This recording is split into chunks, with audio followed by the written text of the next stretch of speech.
Hello, everyone, and welcome to Bookercast, the podcast where books come to life. And I'm so excited to dive into another amazing story with all of you. Whether you're a bookworm or just love a good story, this is the place for you. Every episode, we explore incredible books, talk about their stories and characters, and share insights that'll make you fall in love with reading all over again.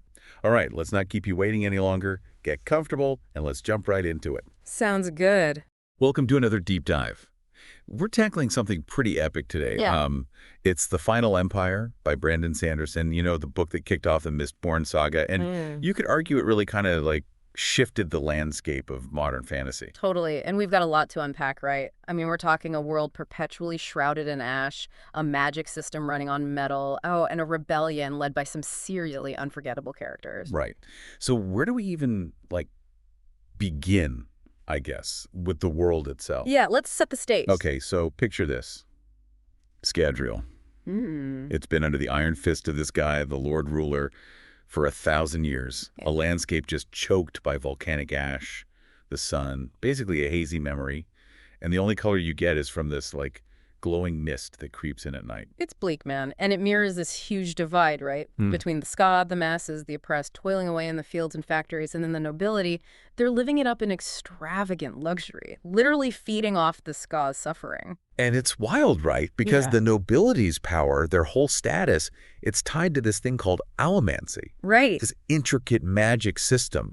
They ingest and burn metals and get these superhuman abilities. It's brilliant, right? Such a visual representation of the power imbalance. The Ska. They're starved of resources, literally. And then you have the nobility consuming those same resources, turning them into magic fuel for their own dominance. Ugh, that's messed up. Okay, so it's in this super grim setting that we meet Kelsier. Okay. He's a Ska thief, survived the brutal pits of Hathsin. That was the Lord Ruler's, prison mine. Yeah.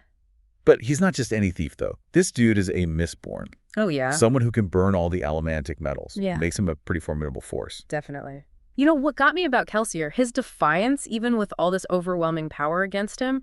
Early on, we see him infiltrating a plantation, posing as a traveling storyteller, to blend in with the Ska workers. Yeah. And then he does this thing that, totally highlights how cruel this world is. He takes this fancy nobleman's, bread, fruit, sausages. Yeah. And just tosses it on the dirt floor. It shocks the starving Ska who could only, dream of that kind of food. Right. It's a small act, but it's loud. It speaks volumes about who Kelsier is. He's not just surviving. He's got to expose the injustice, make the Ska see it, and ignite a spark of rebellion. And that spark, it's exactly what he finds in Vin. This young street urchin, super resourceful, learned to survive by being invisible, distrustful. Turns out she's a Mistborn too. Doesn't even know it yet. Both of them, Kelsier and Vin, shaped by trauma.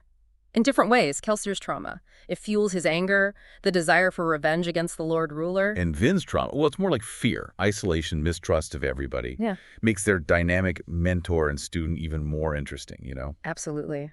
Kelsier sees her potential not just as a Mistborn, but someone who can, challenge his own views. He becomes her guide, protector, pushes her to face those fears and really embrace her power. So let's break down this Allomancy thing. It's, insanely intricate, not just waving a wand, right? Right. Each allomantic metal, it gives a specific ability when burned. It's almost scientific in its logic. Vin figures out she can burn pewter. Yeah. And it enhances her strength, speed, and resilience. Instant powerhouse in combat. Totally. She's leaping across rooftops, dodging attacks like lightning, can even take hits that would crush, a normal person. Wow. Yeah, it's like watching a superpowered acrobat. Then there's Tin. It heightens all her senses, right? Oh. She can see in total darkness, hear whispers from across the room, even pick up on tiny changes in someone's heartbeat. Yeah. Super crucial in this world where everything's ash and shadow. And then Steel. Probably the most visually epic. Vin can push and pull on metals, everyday objects. They become weapons or even tools for flight. I remember this early scene that totally hooked me. Kelsier's showing off steel pushing. He just effortlessly jumps over this wall, pushing off a nearby piece of metal, defying gravity, basically. Yeah, exactly. Suddenly the world's a playground for anyone who can control metal. But there's a dark side to this whole Allomancy thing too, right? The Lord Ruler, he controls this rare metal, actium. It's only found in the pits of Hathsin. Another way he keeps his grip on everything. Yeah, and avdium is a game changer. It's like precognition. The Lord Ruler sees glimpses of the future, knows his enemy's moves, makes him almost impossible to beat in a fight. Okay, so this brings us to Kelsier's plan. He's going to overthrow the Lord Ruler, break this 1,000-year hold on Scadrial. Sounds simple, right? It's simple. Are you kidding? He can't just waltz into Luthadel with an army and expect to win. This Lord Ruler, Yeah. He's got military might, economic control, religious authority, plus he's got that adium. Always one step ahead. Right, so Kelsier's got to be smarter, Yeah. more strategic, and this is where his plan gets really interesting. It's all about messing with the system from the inside. Disrupting, sowing discord, weakening the Lord Ruler's hold, one of his most brilliant moves. He starts a war between the great houses. Those noble families always scrambling for power under the Lord Ruler. Right. They're already suspicious of each other, wanting more power, influence. Kelsier just, nudges them a little. Exactly. And that's where Vin comes in, undercover as Valette. She's at their fancy balls, gatherings, using her street smarts, her allomancy to spread rumors, plant seeds of doubt, ramp up the tension. It's like a chess game. Vin's the queen, making strategic moves, setting up the perfect storm. It's dangerous, though, if her real identity gets out. Game over. Exactly. But while Vin's stirring up trouble inside Luthadel, Kelsier's building his army outside the city walls. An army of ska, ready for change. And Kelsier, he's the perfect leader for this. Charismatic, a survivor, a symbol of hope. Totally. He even gets some ex-ska soldiers, guys who served the Lord Ruler, offers them a shot at redemption. But building trust isn't easy. Yeah.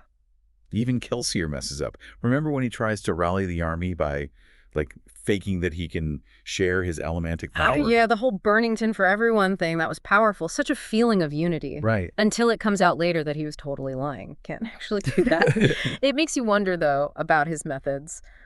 Is it okay to lie, manipulate, even for a good cause? It does, yeah. And Kelsier himself struggles with that throughout the book. Haunted by what he's done, the people he's lost. It's another layer to his character, right? Makes him more complex. Absolutely. More human. He's not perfect, but he's committed. And that leads us to one of the most heartbreaking parts. Kelsier's decision to face the Inquisitors. He knows he can't win. Brutal. But he refuses to just stand by while innocents are executed for defying the Lord Ruler. He's got to make a stand, sacrifice himself to inspire others to fight. And his death. Devastating. But it's a turning point. It's what finally lights the fire of the rebellion. Vin has to step up as a leader. Yeah. And it paves the way for the Lord Ruler's downfall. Exactly. It's like his death shatters this illusion of the Lord Ruler's immortality. Suddenly, the Ska see that their oppressor, he's not untouchable. They can fight back. Yeah. And then you get Vin discovering Faroukmi. Oh, yeah. It adds a whole new dimension to the rebellion, this completely different magic system used by the Terrorsmen. They've managed to stay hidden from the Lord Ruler all this time. Right. Sized. Eland's Terraceman steward, right? Yeah. He's a key ally, gives Vin guidance, wisdom, opens her eyes to a new way of looking at the world. And Faroukmi is like a secret weapon, gives the rebels this unexpected advantage, but it also shows you how skilled Sanderson is as a world builder. He's not just making one magic system, he's creating a whole system of magic. Different rules, different possibilities. Yeah, exactly. It's woven into the plot, the characters, the world itself. It's not just random. It's all connected to the story. And the world, it's not just a backdrop, right? It's this living, breathing ecosystem with its own history, culture, even language. Totally. The ash, the mists, those creatures that have adapted to it all, it feels so real. And the details, like that ska saying there's always another secret. Oh, yeah. Adds a whole other layer of, intrigue. Makes you want to explore every bit of it, find all the hidden truths, see how this world came to be. And that's Sanderson's gift, I think. He makes you care about the world as much as the characters. It's more than just a setting. It's another character in the story. And as for the characters, let's not forget about the Lord Ruler himself. With Kelsier gone, we see that he's not some god. He's just a really powerful, really lonely allomancer. Yeah, that scene where Vin sneaks into his private chambers, it's not some opulent palace. It's a collection of, mementos, reminders of a life he lost centuries ago. Makes you see him differently, right? Not just a villain, but someone trapped by his own power and the choices he's made. You start to wonder, was he always this way? Or did all that power, all that isolation, twist him into the tyrant he is? It really sticks with you, even after you finish the book. It does. It shows you Sanderson can create characters that are both complex and engaging, even the ones who seem like straight-up bad guys. Okay, so as we head toward the climax, Vin's going through her own struggles, right? She's grown so much as a Mistborn, but she's lost Kelsier. She's starting to have feelings for Ilan Venture, that nobleman who challenges everything she thought she knew. Yeah. And she's suddenly thrust into this leadership role. It's a lot. Right. It's a journey of self-discovery just as much as it's about fighting for freedom. Totally. And then there's this whole mystery of the 11th metal. Oh, yeah. Something that even the Lord Ruler seems scared of. We see glimpses of its power, but we don't really know what it is. It's like a trail of breadcrumbs leading us deeper into Sanderson's world. Leaves you wondering, what's next? Makes you hungry for the rest of the Mistborn series. For sure. Welcome back. We're picking up our deep dive into the final empire. Remember, we've only just scratched the surface of this world, the magic, and the rebellion brewing. Totally. So last time we laid the groundwork. Now let's really get into it. Kelsier's plan. How he's going to take down the Lord Ruler. Right, because remember, this Lord Ruler, he's not just some figurehead. He's got it all, the military, the economy, the religious authority, plus that atium giving him a glimpse into the future. He's always one step ahead. Always. So Kelsier's plan, it has to be audacious, right? Like multi-layered. Yeah, he can't just storm Luthadel with an army. That's suicide. So what's the strategy? Chaos. Chaos. He needs to disrupt everything, so discord, chip away at the Lord Ruler's control. Okay, how? He needs to weaken the Lord Ruler's grip on, every level. And one of his smartest moves, he pits the great houses against each other. The great houses. You mean those noble families always jockeying for power under the Lord Ruler? Exactly. They're already suspicious, hungry for more. Kelsier just gives them a little push. Okay, so how does he do that? Vin, she's his secret weapon. I'll go over. Remember, she's undercover as Valette, blending in with the nobility. Right. She's at those fancy balls, those gatherings, using her street smarts and her allomancy. She spreads rumors, plants seeds of doubt.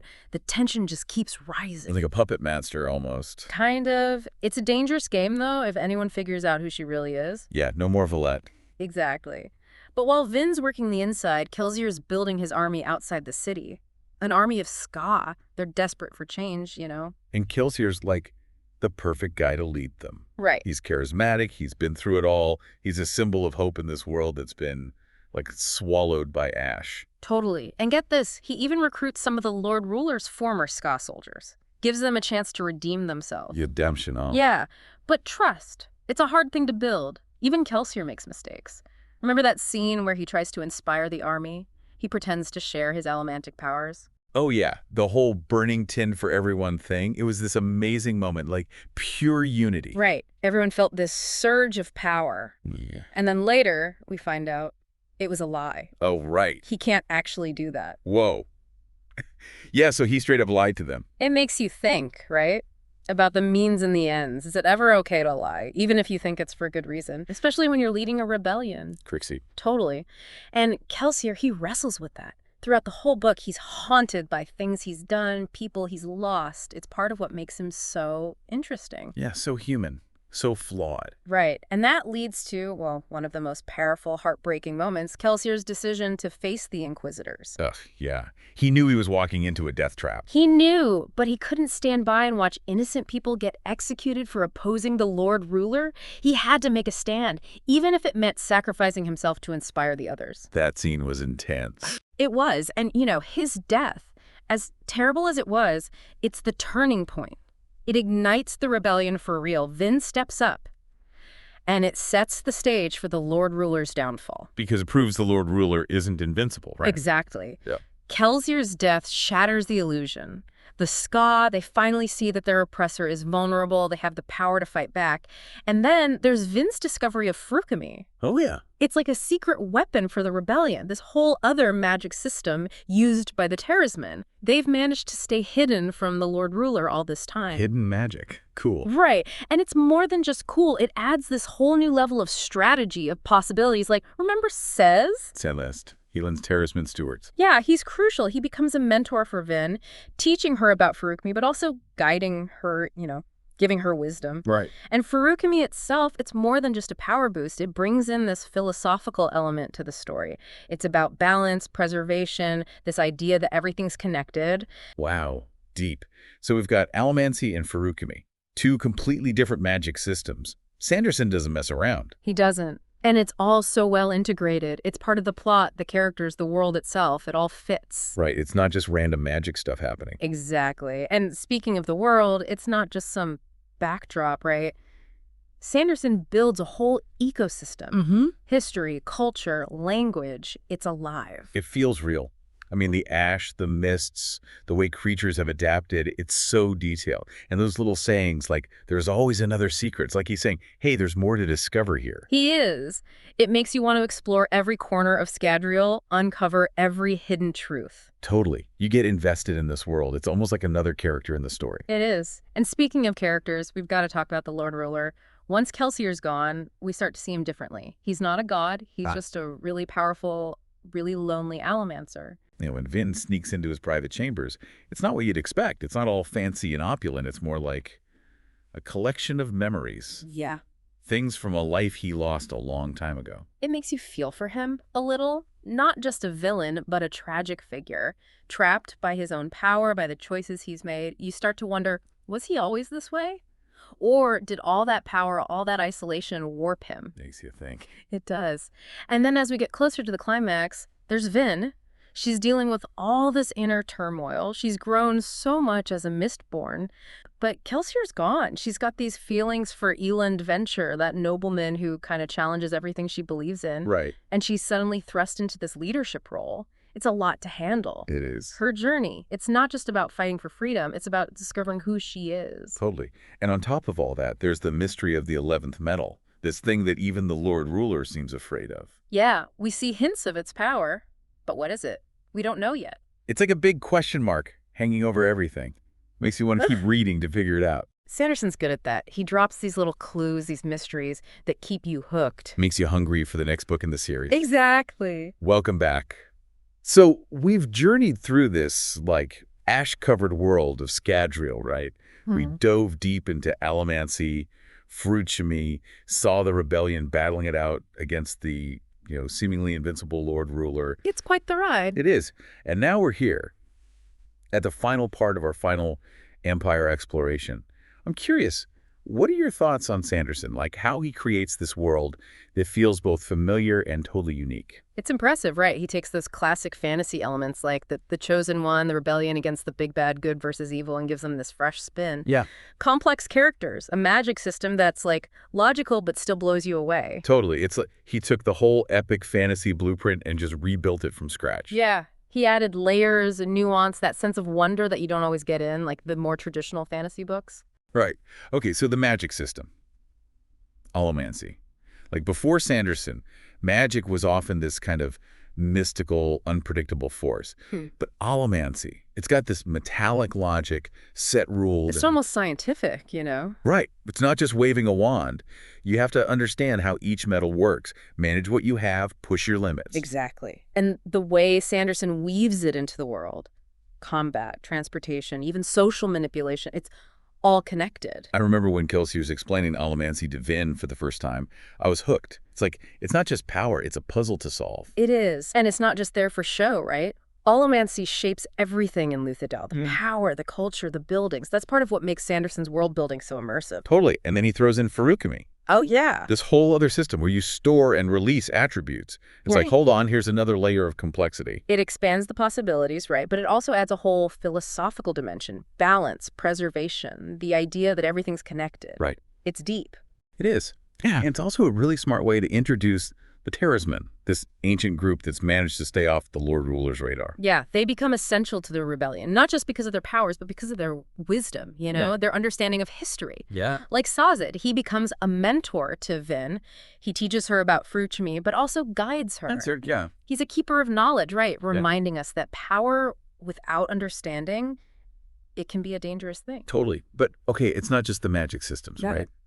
The characters. They're so well developed. They've got their own motivations, their flaws, their internal struggles. Yeah. Kelsier, even though he's a hero, he's willing to make hard choices, even morally questionable ones. Yeah. And Vin, even with all that power, she struggles with trust, with her past trauma, and suddenly she's a leader. It's a lot. It is. And even the Lord Ruler, he seems like a straightforward villain at first. But then we see he's complicated. He's burdened by his past, by the choices he's made. Right. He's not just some, like, evil caricature. Exactly. Sanderson doesn't shy away from those gray areas, you know? It makes you question your own judgments about the characters. It does. And Yeah. that complexity, it extends to the world, too. Yeah. It's not just a setting. It's alive. It breathes. Yeah. The ash, the mists, the creatures, and those little details, they make Scadrial feel real. Like it could actually exist. It does. It makes you want to explore it, uncover all its secrets. And that's another thing Sanderson's great at, I think. He makes you care about this world as much as you care about the characters. Right. And the Final Empire, it's just the beginning, really. It is. The Mistborn saga, it spans generations. It goes deeper, explores more themes, expands the magic system, the lore. It's the kind of series that once you finish one book, you just want to dive right into the next. I know, right? And speaking of mysteries, we can't forget about the 11th metal, that thing that even the Lord Ruler's afraid of. Yeah.